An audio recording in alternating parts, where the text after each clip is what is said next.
అది అడ్మినిస్ట్రేషన్ అంటే.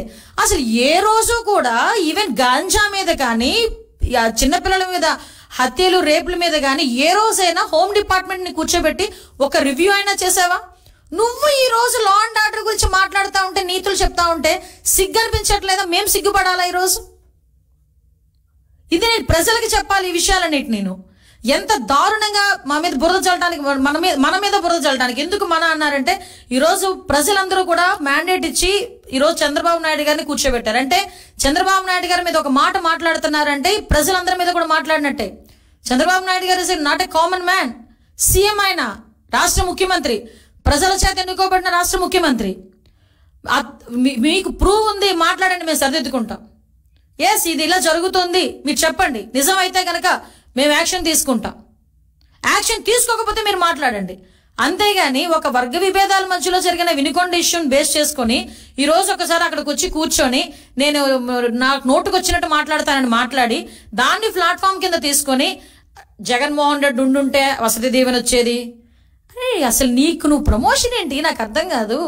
జగన్మోహన్ రెడ్డి వచ్చింటే వసతి దీవెన వచ్చేది, జగన్మోహన్ రెడ్డి వచ్చింటే అది వచ్చేది, జగన్మోహన్ రెడ్డి ఇది వచ్చేది అని నువ్వు ఒక ప్లాట్ఫామ్ క్రియేట్ చేసుకుని దాని దగ్గర మాట్లాడడానికి ప్రయత్నం చేస్తున్నావు తప్పించి నిజంగా ఒక కన్సెంట్ తో మాట్లాడే పరిస్థితి ఎక్కడ కూడా కనిపించలే.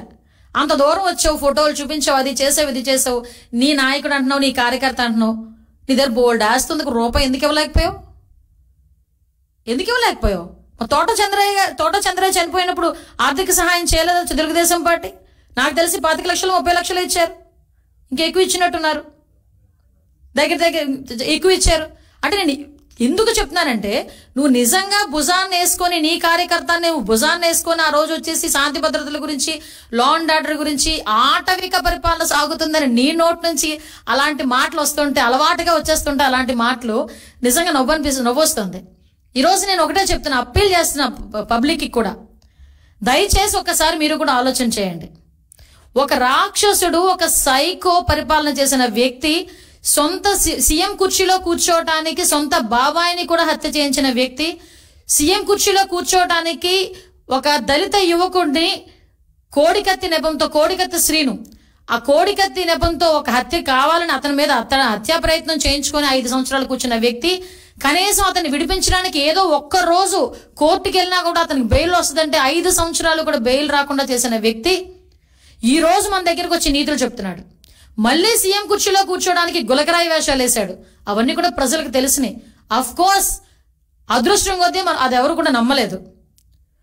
ఒక సొంత బాబాయిని హత్య చేసినప్పుడు హత్య చేయించిన వ్యక్తిని అవినాష్ రెడ్డిని ఈ తప్పు చేసుండకపోవచ్చు, నాకు తెలిసి చేసుండకపోవచ్చు అని ఒక వ్యక్తిని, అనుమానాస్పదంలో ఉన్న ఒక వ్యక్తి గురించి ఒక సీఎం పొజిషన్ లోని ఒక స్టేట్మెంట్ ఇవ్వగలిగాడంటే అతని తాలూకా సైకో నేచర్ ఒకసారి ఆలోచించండి. అలాంటి వ్యక్తి సొంత చెల్లి ఈ రోజు నాకు న్యాయం చేయండి అని వివేకానంద రెడ్డి సొంత బాబాయ్ హత్య చేస్తే న్యాయం చేయండి అంటే 5 సంవత్సరాల్లో కనీసం ఒక స్టెప్ ఫార్వర్డ్ అవ్వలే. పాపం ఆ అమ్మాయి బయటకు వచ్చి, సునీతమ్మ బయటకు వచ్చి మళ్ళీ సిబిఐ ఎంక్వైరీ వేసుకుని ఢిల్లీ చుట్టూ తిరిగి నాకు ప్రాణాపాయం ఉంది, నన్ను రక్షించండి మొర్రో అని ఢిల్లీ నడివీధుల్లో నీ రక్తం పంచుకుంటున్న ఒక సొంత చెల్లి మాట్లాడింది. నువ్వు ఈ రోజు ఆటవిక పరిపాలన గురించోనో లేకపోతే ఇలాంటి మాటలు మాట్లాడి లా అండ్ ఆర్డర్ గురించి 45 రోజులకే స్టేట్మెంట్లు ఇస్తున్నావు, ఢిల్లీలోకి వెళ్ళి కూర్చొని ధర్నా చేస్తున్నావు. ఎస్ రా, నేను వస్తాను ఢిల్లీ. నువ్వేం చేసావు 5 సంవత్సరాల్లోని 45 రోజుల్లో మేమేం చేసావు మేము చెప్పుకుంటాం. అప్పుడు